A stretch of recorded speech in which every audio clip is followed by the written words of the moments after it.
स्वागत है दोस्तों आप सबका एक और नई वीडियो में। अगर आप बजाज सिटी 125X ये बाइक लेना चाह रहे हो या प्लानिंग कर रहे हो आगे लेने का, तो आज मैं आपके साथ कुछ ऐसे पॉइंट्स बताऊंगा, जिन मिला जुला कर 5 पॉइंट्स ऐसे बताऊंगा जिसको सुनकर आप सोचने पर मजबूर हो जाओगे कि आपको ये बाइक लेनी चाहिए या नहीं। ठीक है ना।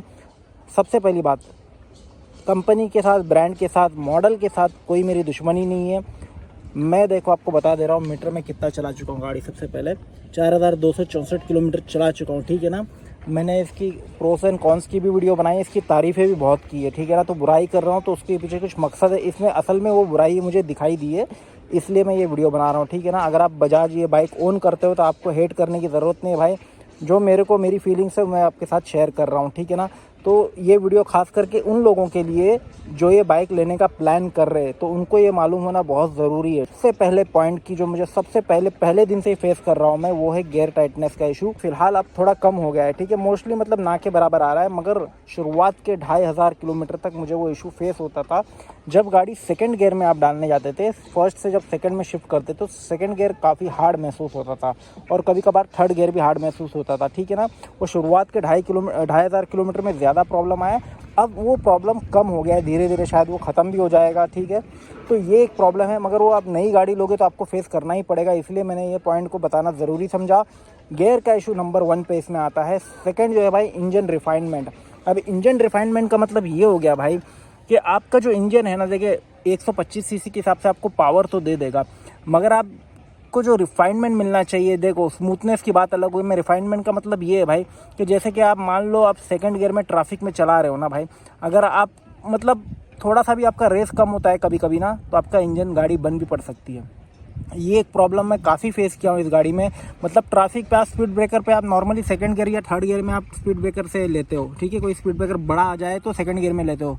तो अगर आप सेकंड गियर में भी ले रहे हो कभी कभी और आपका रेस कम है, थ्रॉटल कम दियो ना आप, तो भाई गाड़ी बंद पड़ जाती है। बहुत बड़ा इशू है यार। फैमिली के साथ आप जाओगे और ऐसी गाड़ी बंद पड़ जाएगी, और उसके बाद पे 5-6 बार सेल्फ मारने के बाद स्टार्ट होती है। तो ये एक बड़ा इशू मुझे लगा इंजन रिफाइनमेंट का, इसलिए मैंने आपको बताना सही समझा। ठीक है। और इंजन रिफाइनमेंट का जुड़ा जो है तीसरा इशू मैं आपको बताता हूँ, जो कि है इंजन हीटिंग इशू। सबसे पहली बात, देखो भाई मैं इसको ट्रैफिक में चला चुका हूँ काफ़ी, मगर 2 दिन पहले की बात है, मैं ऐसे ट्रैफिक में था कि भाई मेरे को कम से कम 4 घंटे लग गए उस ट्रैफिक में। तो गाड़ी जो है भाई बस फर्स्ट और सेकंड गियर में चल रही थी।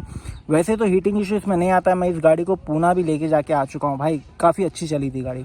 मगर जब मैं एक्चुअली जो साइड से आ रहा था, मैं मुंबई में एक्चुअली, अगर आपको पता होगा तो मैं एक्चुअली अंधेरी से लेके मैं मीरा रोड तक ट्रैवल कर रहा था, और शाम का टाइम था। ठीक है। वर्किंग डेज में मैं ट्रैवल कर रहा था, तो उस टाइम पे जो है पीक आवर्स होते हैं, तो ट्रैफिक काफ़ी ज़्यादा होता है विरार की तरफ। तो मैं अंधेरी से मीरा रोड जाने के बीच में मेरे को काफ़ी टाइम लग गया, 3 से 4 घंटे। और उस ट्रैफिक में भाई इतना हीट हो गया था ना ये इंजन, कि मतलब मेरे को बाकायदा हीटिंग महसूस हो रही थी। जींस के अंदर भी मेरे को हीट महसूस हो रही थी इस गाड़ी की। ऐसा नहीं कि भाई एकदम चटके मार रहे और चला नहीं सकते गाड़ी, आप चला लोगे गाड़ी, मगर आपको काफ़ी हीट महसूस हो रही थी। तो मतलब मेरे दिल में ये भी आया कि भाई गाड़ी साइड में लगा के थोड़ा ठंडा होने देते, इतना गाड़ी हीट हो गई थी उस ट्रैफिक में। तो ये एक इशू इसके अंदर आता है। देखो भाई 125 के हिसाब से इंजन सही है, और हर गाड़ी हीट करती है। ठीक है। ये नहीं बोल रहा हूँ भाई यही गाड़ी हीट करेगी, और कोई भी आप गाड़ी लोगे तो वो भी हीट करेगी, मगर इसके अंदर ये इशू है, तो मैंने बताना ज़रूरी समझा। तो इस गाड़ी में एक नया प्रॉब्लम स्टार्ट हो गया है, जो कि गियर स्लिप मारने का या क्लच स्लिप मारने का, पता नहीं, या गियर अटकने का, क्या समझूँ मैं, मेरे को समझ में नहीं आ रहा है। जैसे कि मैं मान लो ट्रैफिक में जा रहा हूँ और गाड़ी 4th या 5th गियर में, मतलब थर्ड गियर में मैं थर्ड से 4th या फिर 4th से 5th करता हूँ ना, तो अचानक गाड़ी में एक भौं सी आवाज़ आती है। और जैसे ये आप फर्स्ट गियर में डाल के रेस करोगे ज़ोर से, तो कैसे आवाज़ आएगी, वैसी आवाज़ आती है। जैसे मान लो क्लच प्लेट स्लिप हो गया, या गियर स्लिप हो गया है, गियर अटक गया है, पता नहीं क्या आवाज़ आती है वो। तो वो एक इशू मुझे अभी फेस हो रहा है, तकरीबन 2,500 से 3,000 किलोमीटर चलाने के बाद।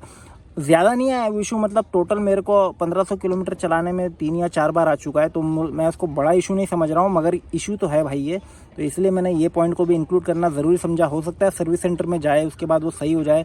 और इसका लास्ट प्रॉब्लम भाई बता देता हूँ, वो हर लोगों के लिए वो प्रॉब्लम नहीं होता है, जो कि इसका इंस्ट्रूमेंट क्लस्टर। भाई ये प्राइस पॉइंट पे भाई बहुत सी गाड़ी को डिजिटल क्लस्टर देता है। ठीक है। जो इंस्ट्रूमेंट क्लस्टर है वो डिजिटल दिया जाता है। ये मेरे लिए तो कोई नेगेटिव पॉइंट नहीं है भाई, मगर बहुत से लोगों के लिए हो सकता है, क्योंकि इसमें इन्फॉर्मेशन काफ़ी कम है। बस ओडोमीटर, आपका स्पीडोमीटर और ये फ्यूल गेज, बस 3 ही चीज़ बताता है, तो और कुछ नहीं बताता है। तो बाकी इससे कम जो गाड़ी होती है स्प्लेंडर वगैरह में आपने देखा होगा, पैशन वगैरह में काफ़ी ज़्यादा इन्फॉर्मेशन मिलती, तो वो चीज़ इसमें एक कमी लगी मेरे को। फ़िलहाल मेरे लिए वो कमी नहीं है क्योंकि मेरा इसमें काम चल जा रहा है। तो यही थे वो 5 पॉइंट भाई जो मुझे इस गाड़ी के बारे में बताने थे। तो इस वीडियो के लिए दोस्तों इतना ही, मिलता हूँ आपसे अगली वीडियो में। जब तक कि अपना ख्याल रखिएगा। Thank you for watching.